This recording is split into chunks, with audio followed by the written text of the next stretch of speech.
8 assists. They'll be the leading scorers. Rizzolo, I've got him with 5 goals unofficially. Page with 4 goals. Carroll has a couple in this one. Pugh scored. Rubenstein off the bench. Kolese as a defensive man. His first career goal. Zimny with a couple for Gonzaga. Cofield had a pair. Anderson did get on the board as well for the Bulldogs, who've wrapped up the regular season here on the road against Montana State. Bobcats next week, Fort Lewis, 10 a.m. from Boulder, Colorado. That's the semifinal of the conference. Northwest top seed Montana State will face Fort Lewis as the 4th seed, of the 2nd place finisher in the Southeast Division. And then Colorado Mines and Metro State. The winners will square off for the automatic bid into the MCLA National Championship Tournament, which will begin the next week. We'll have links on mtsport.tv and coverage, if allowed, from Boulder, Colorado on our website. Want to thank our sponsors, Foundant Technology, supporting charitable organizations with online grant management technology since 2007. Rocking Our Bar, the world-famous Rocking Our Bar here in Bozeman, Montana, supporting MSU Bobcat Athletics for over 40 years. Erotique, they're fun, fresh, and healthy in downtown Bozeman for over 10 years. KBOZ radio stations, locally owned and operated, near and dear to our hearts. Montana State University, mountains and mines since 1893. Tony Athanasakos, I mean, how do you wrap this one up? The Cats will win it 23-5, and they'll move to 9-6. They were ranked 13th this week.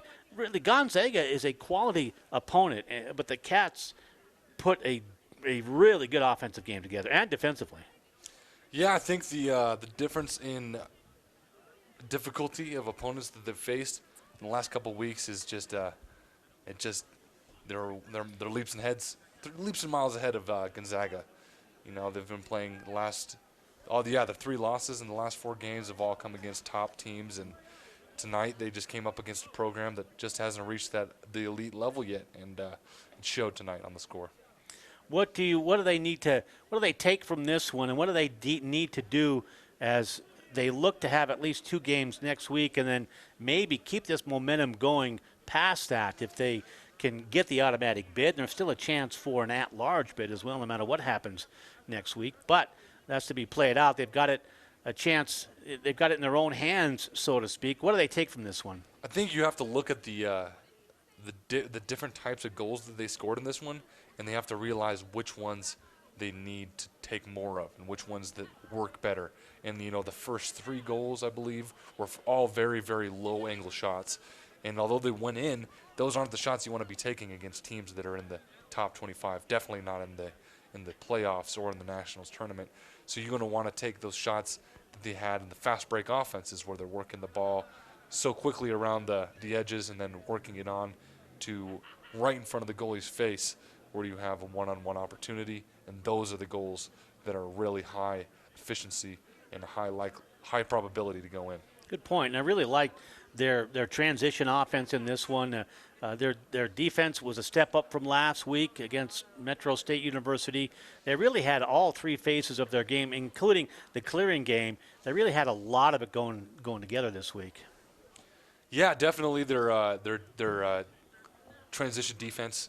Ian Kalasi as an LSM was doing a great job clearing the ball. Keaton Buckingham had a terrific game defensively, as did Josh Schwall, starting a couple of those fast break goals.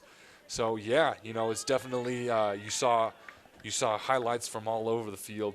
So you just gotta take it in and keep on moving and see what you can do in the playoffs to come. Are you traveling to Boulder next week? I will not be. I will be here. Studying, obviously. Yeah, finals week is just around the corner. Yeah, well, best of luck to you in that. I appreciated your company this year. This will be our last broadcast on mtsport.tv. You do a good job. Almost know what you're talking about. Thanks, Tom. We want to thank Tuck Ryer, our cameraman, and our executive producer. We have Brett Lehman, our engineer for this contest. That's going to wrap it up for the Bobcats here and their regular season. As I mentioned again, next week The championship begins with a semifinal against Fort Lewis at 10 a.m., and we'll have coverage, at least a link to it, if not live coverage on mtsport.tv. Once again, Tony, great job. Thanks a lot. That's going to wrap it up with the final here from Bobcat Stadium. It is Montana State 23 and Gonzaga 5. Until next time, good night and God bless from Bozeman.